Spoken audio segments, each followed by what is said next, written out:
Ciao a tutti. Il comportamento privo di emozioni del narcisista dinanzi a situazioni intense della vita è un aspetto molto complesso e anomalo, poiché è caratterizzato da un profondo senso di autosufficienza, di egocentrismo estremo e da una mancanza di empatia nei confronti degli altri. Quando un soggetto di matrice narcisistica si trova di fronte ad una situazione intensa come la morte di un familiare, una crisi personale o un evento traumatico, spesso reagisce in modo freddo, distaccato e insensibile. Questo comportamento può essere molto frustrante per le persone che lo circondano, che ovviamente si aspettano una reazione emotiva più diretta e piuttosto genuina. Ma scopriamo a che punto arriva la freddezza del narcisista nei vari contesti della vita. Dinanzi ad una tragedia o a un'emergenza può mostrare una notevole mancanza di compassione ed empatia, risultando alquanto freddo e indifferente. Addirittura è capace di sfruttare un evento tragico per ottenere vantaggi personali o per apparire come un eroe agli occhi degli altri, ottenendo così riconoscimento o lodi, senza preoccuparsi veramente del benessere altrui. Di fronte a situazioni emotive o intime molto delicate, può mostrare una completa disconnessione mentale, poiché è incapace di provare empatia o di comprendere i sentimenti delle persone intorno a lui. Anche sul posto di lavoro potrebbe mostrare freddezza verso i colleghi, trattandoli come semplici strumenti per raggiungere i suoi obiettivi. Può manifestare freddezza nei confronti dei membri della propria famiglia, ignorando o minimizzando i loro bisogni emotivi o fisici, come ad esempio trascurare i propri figli o la partner, concentrando l'attenzione solo su se stesso e sui suoi desideri. Ecco degli esempi comportamentali e frasi tipiche che dimostrano la freddezza del narcisista in diverse situazioni di vita. Nei rapporti personali ignora completamente le emozioni o i bisogni dell'altro e pensa: non capisco perché ti senti così tanto in ansia, è solo un lavoro.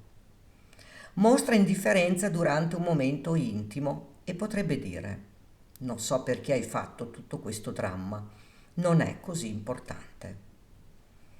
Utilizza il pianto o l'emozione dell'altro per ottenere qualcosa e il suo pensiero è: se tu fossi più forte emotivamente, non ci ritroveremo in questa situazione.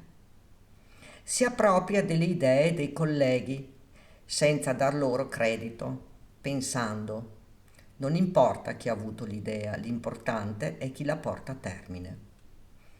Intralcia i colleghi per ottenere una promozione e proferisce: non posso permettermi di fare errori. La mia promozione dipende da questa presentazione. Intimidisce o minaccia i dipendenti per ottenere il loro rispetto, dicendo: se non vuoi essere licenziato, meglio che ti comporti come dico io.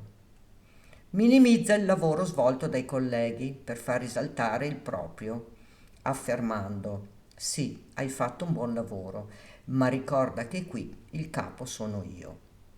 Ruba il merito di un progetto di successo ad un collega e dichiara: è stato un successo solamente grazie alla mia brillante strategia. Minaccia di licenziare un dipendente per non aver eseguito gli ordini, rivolgendosi così: se non fai esattamente come ti ho detto, non vedo altra scelta che mettere fine all'istante alla tua carriera.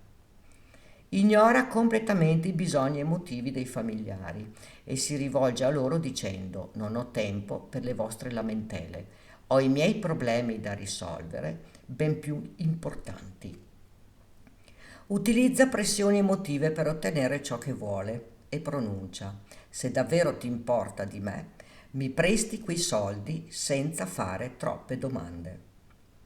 Si rifiuta di offrire conforto o supporto dinanzi al dolore di un familiare e pensa: non vedo perché dovrei essere coinvolto in questa situazione, non mi riguarda affatto.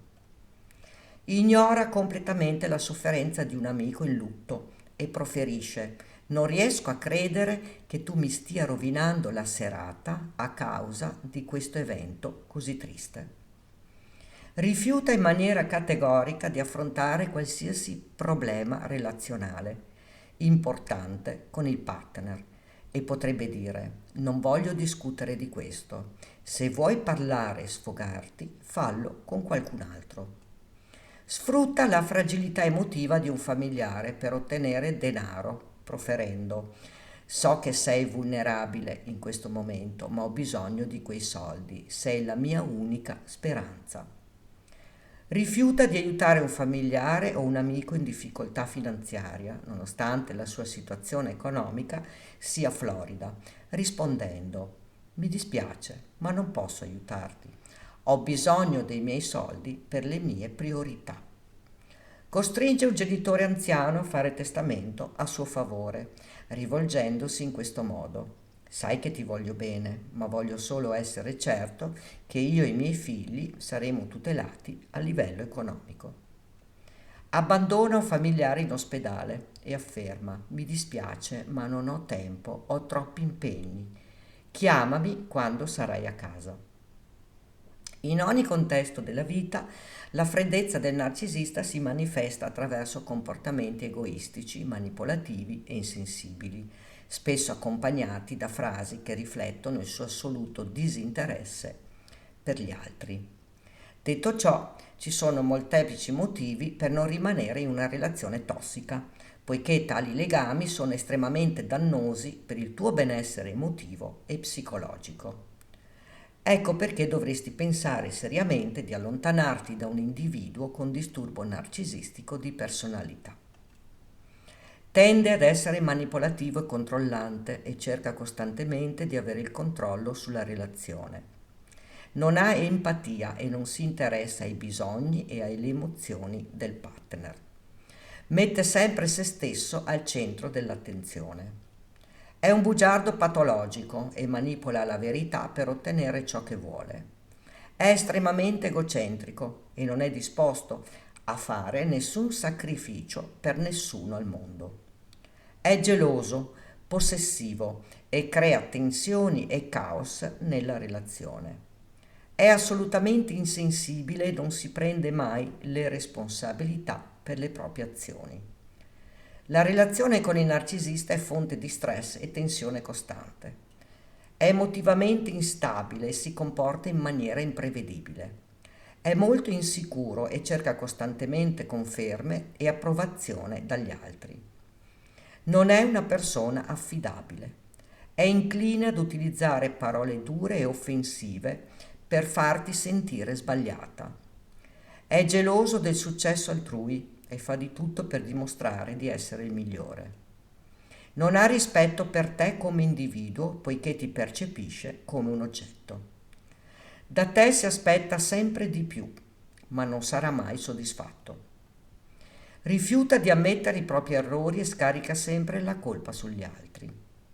Ti idealizza, ti svaluta e poi ti scarta, causandoti confusione e tanto dolore emotivo. È incline a tradire la tua fiducia e ad agire in modo sleale. Non dimenticare che rimanendo in una relazione con il narcisista rischi di danneggiare seriamente la tua autostima e la tua salute mentale. E tu che cosa ne pensi? Racconta qui sotto nei commenti. Ricordati di iscriverti al canale e di attivare la campanella, così potrai ricevere le notifiche dei nuovi video. Grazie per avermi seguita.